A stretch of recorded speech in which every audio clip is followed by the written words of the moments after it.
يا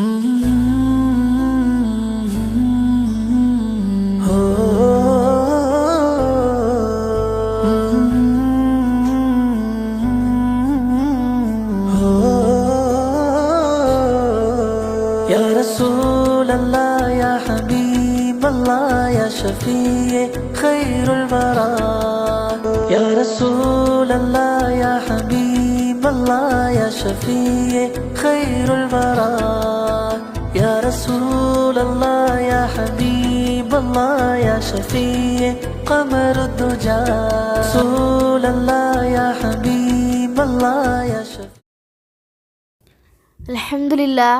அல்ஹம்துலில்லாஹி ரப்பில் ஆலமீன் வல் ஆகிபத்து லில் முத்தகீன் அஸ்ஸலாத்து வஸ்ஸலாமு அலா அஷ்ரஃபில் அன்பியாஇ வல் முர்சலீன் வ அலா ஆலிஹி வ ஸஹ்பிஹி வன் நாஸி அஜ்மஈன் அம்மா பஅத். இன்று நாம் நபி ஸல்லல்லாஹு அலைஹி வஸல்லம் அவர்களை கனவில் கண்ட உண்மை நிகழ்வுகளை பற்றி பார்க்க இருக்கிறோம். இன்று நாம் பார்க்கக்கூடிய தலைப்பு நபி ஸல்லல்லாஹு அலைஹி வஸல்லம் அவர்கள் கிப்லா வைத்த பள்ளிவாசல். என் உரையை ஆரம்பிக்கும் முன் என் இதயம் கணிந்த ஸலாத்தினை சொல்கிறேன். அஸ்ஸலாமு அலைக்கும் வரஹ்மத்துல்லாஹி வபரகாத்துஹு. அபுல் அப்பாஸ் அஹ்மது பின் தூலூன் ரஹ்மத்துல்லாஹி அலைஹி அவர்கள் ஹிஜ்ரி 220 முதல் 270 வரை, கிபி 835 முதல் 834 வரை உள்ள காலகட்டத்தில் எகிப்தின் ஆளுநராக பதவி வகித்தார். தூருனியா என்னும் பெயரில் பாரம்பரியமான ஒரு அரசை நிறுவனாங்க. இவருடைய ஆட்சி காலத்தில் அல் கத்தாயு நகரம் தலைநகராக இருந்துச்சு. இந்த நகரம் எகிப்து நாட்டின் தென்கொய்ராவில் சயீது ஜைனப் மாவட்டத்தில் இருக்குது. அரசியல் காரணத்தினால பின்னால் ஆட்சி பொறுப்புக்கு வந்த அப்பாசிய ஆட்சியாளர்கள் அந்த நகரை ஹிஜ்ரி 292க்கு பிறகு திட்டமிட்டு அழித்தாங்க. ஆனாலும் இந்த நகரம் மிகச்சிறப்பாக வளர்ச்சி அடைந்தது. இவர் தன்னோட ஆட்சி காலத்தில் ஹிஜ்ரி 266களில் ஒரு பள்ளிவாசலை கட்டினார். அந்த பள்ளிவாசலுடைய கிப்லா மெஹ்ரா பகுதி சற்று குறுக்கலாக இருந்துச்சு. அதை சிலர் குறை கூறினாங்க.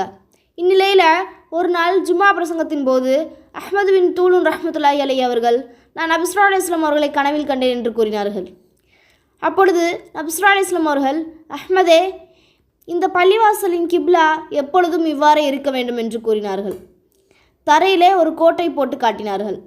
அதன் பிறகு நான் அதில் எதையும் கூட்டவும் இல்லை, குறைக்கவும் இல்லை. நான் காலையில் எழுந்து வந்து பார்க்கும்போது அந்த கோட்டை சுற்றிலும் எறும்புகள் இருந்தன. அதே இடத்துல நான் மெஹ்ராவுடைய அடித்தளத்தை அமைத்து இந்த பள்ளிவாசலை கட்டி முடிச்சிருக்கேன் என்று சொன்னாங்க. மஸ்ஜித் அஹ்மது பின் தூலூன் என்னும் பெயரில் இந்த பள்ளிவாசல் இன்றும் கம்பீரமாக இருக்குது. இந்த இடம் இன்றும் சிறந்த சுற்றுலாத்தலங்கள் ஒன்றாகும். இந்த பள்ளிவாசல் 6.5 ஏக்கர் நிலப்பரத்தில் மிகவும் பிரம்மாண்டமாக கட்டப்பட்டாங்க. ஒரு மினராவும் ஒரு குப்பாவும் உள்ளது.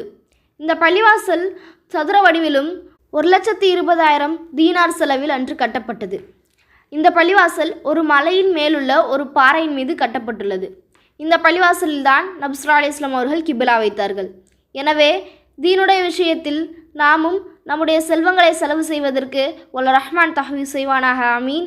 வாஹிர் தஹ்வான் அல்ஹம்துலில்லாஹி ரப்பில் ஆலமீன். அஸ்ஸலாமு அலைக்கும் வரஹ்மத்துல்லாஹி வபரகாத்துஹு.